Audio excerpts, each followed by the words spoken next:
मैंने मौसा आलिया को इसी गली में छोड़कर वापस आया जहां से मैंने उसे लिया था। फिर मैं अपने घर लौट आया।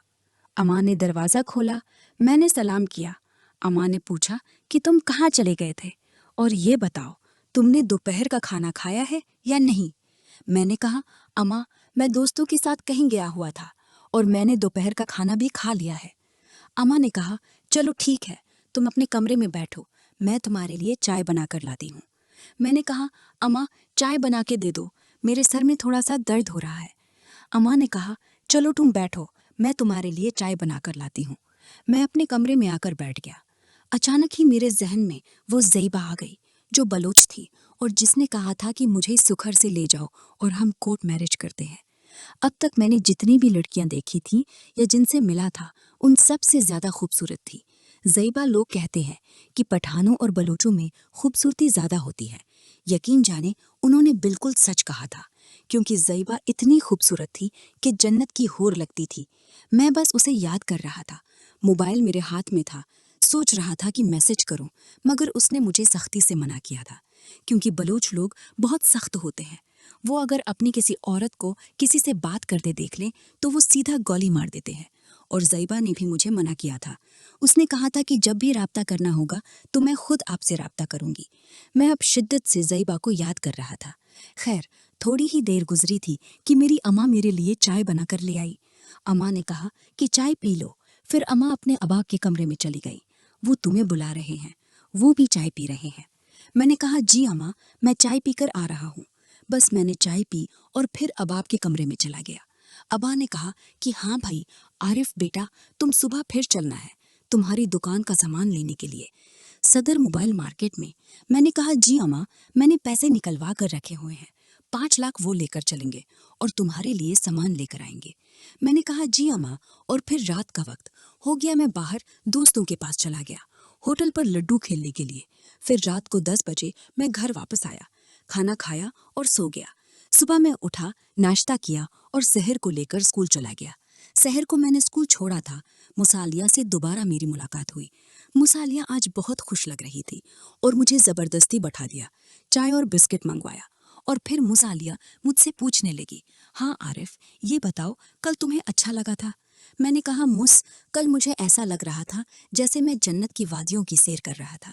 मुस कहने लगी कि आरिफ, मुझे बहुत अच्छा लगा था। मेरी जिंदगी का यादगार तरीन दिन था कल वाला। मुझे बहुत सुकून मिला था। तकरीबन 30 मिनट तक मैं उसके साथ बैठा रहा। फिर मैं घर की तरफ रवाना हो गया। घर आया तो अबा ने कहा कि मैं एक दोस्त से गाड़ी लेकर आ जाता हूँ। 2 बजे हम लोग सदर मार्केट चलेंगे। तुम अपनी बहन को भी स्कूल से ले आना। उसके बाद आराम से चलेंगे। मैंने कहा, ठीक है अबा। वक्त का पता ही नहीं चला। मैं शहर को लेकर वापस आ गया। खाना खाया। खाना खाने के बाद मैं और अबा सदर मोबाइल मार्केट के लिए रवाना हो गए। हमने जाकर तकरीबन 5 लाख का सामान खरीदा और लाकर दुकान में रख दिया। अगले दिन हमारी इफ्तिताह थी। मैंने सब दोस्तों को बता दिया था कि भाई, कल सुबह दुकान की इफ्तिताह कर रहा हूँ। कुरान खवानी होगी और बिरयानी भी होगी और मिठाई भी तकसीम होगी, तो आप सब दोस्त टाइम पर पहुँच जाना। और फिर अगले दिन हमने दुकान की इफ्तिताह की। कुरान खवानी हुई, दुआ हुई और फिर बिरयानी भी खिलाई और मिठाई भी तकसीम की। और फिर मेरी दुकान मोबाइल की शुरू हो गई। मैंने दुकान का नाम अपनी बहन के नाम पर रखा, सहर कम्युनिकेशन। और फिर कस्टमर का आना जाना शुरू हो गया। काफ़ी लोग आ रहे थे, जा रहे थे। कोई जास किश करवा रहा था तो कोई इजी पैसा करवा रहा था। किसी को चार्जर्स चाहिए थे तो कोई हेडफोन ले रहा था तो कोई डेटा केबल ले रहा था। मतलब कि मेरा काम चल पड़ा था। सुबह मैं काम पर जाता था और रात में दुकान बंद करके वापस आता था। अब मेरी जिंदगी महदूद हो गई थी। 2 दिन ही गुजरे थे कि एक लड़की आई, मुझसे अपना नंबर पर लोड करवाया। लेकिन जब पैसे देखने लगी तो उसके पास पैसे नहीं थे। शायद वो पैसे या तो घर पर भूल आई थी या फिर कहीं रास्ते में गुरा कर आ गई थी। मुझे कहने लगी कि बहुत बहुत माजरत, मैं पैसे घर भूल आई हूँ या फिर कहीं रास्ते में मुझसे गिर गए हैं। 2000 का उसने माहाना पैकेज करवाया था। अब वो लड़की बहुत खूबसूरत थी। कहने लगी, मेरा नाम जुएरिया है और मैं सामने ही गली में रहती हूँ। आप अगर बुरा ना माने तो मैं जाकर घर से पैसे लेकर आती हूँ। आप मेरा यकीन करें, मैं वापस ज़रूर आऊँगी। मैंने कहा, जुएरिया जी, आप परेशान ना हो, आप आराम से जाएं। जब आपका दिल चाहे आप पैसे दीजिएगा। मुझे जैसे ही मैंने ये कहा तो मैंने देखा कि वो थोड़ी सी मुतमईन हो गई थी, वरना उसका चेहरा उतरा हुआ था। जोएरिया ने अपना नंबर भी मुझे लिखवा दिया और फिर वो चली गई। मैं काम में मसरूफ हो गया। तकरीबन 1 घंटा गुजरा कि वो पैसे लेकर दोबारा मेरी दुकान पर आई और कहने लगी कि आपका बहुत बहुत शुक्रिया, ये लीजिए 2000। मैंने कहा कि जोएरिया, आपका बहुत बहुत शुक्रिया जो आप टाइम पर ले आई। जोएरिया कहने लगी कि मैंने आपसे जुबान की थी, आपका नाम क्या है? मैंने कहा मेरा नाम आरिफ है। कहा आपकी दुकान का कार्ड मिल सकता है। मैंने अपनी दुकान का कार्ड दिया और वो चली गई। मैं सुबह 10 बजे दुकान खोलता था और रात को 10 बजे बंद कर देता था। काम मेरा ठीक ठाक चल रहा था।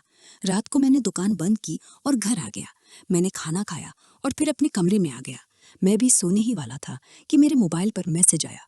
मैंने मैसेज देखा तो अनजान नंबर था। मैसेज में सलाम था। मैंने सलाम का जवाब दिया। फिर अगला मैसेज आया कि आपने मुझे पहचाना। मैंने कहा नहीं, मैंने आपको नहीं पहचाना। तो उसने मैसेज में लिखा कि मैं जोएरिया हूँ जो आज आपकी दुकान पर आई थी। मैंने कहा जी कोई काम है? उसने कहा नहीं, बस आपका शुक्रिया अदा करना था।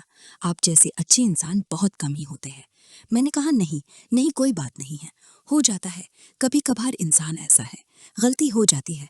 पैसे अगर भूल के आ जाता है, आपको कभी भी इस तरह पैकेज वगैरह करवाना हो तो आप मुझसे मैसेज कर दिया करें, मैं कर दिया करूँगा।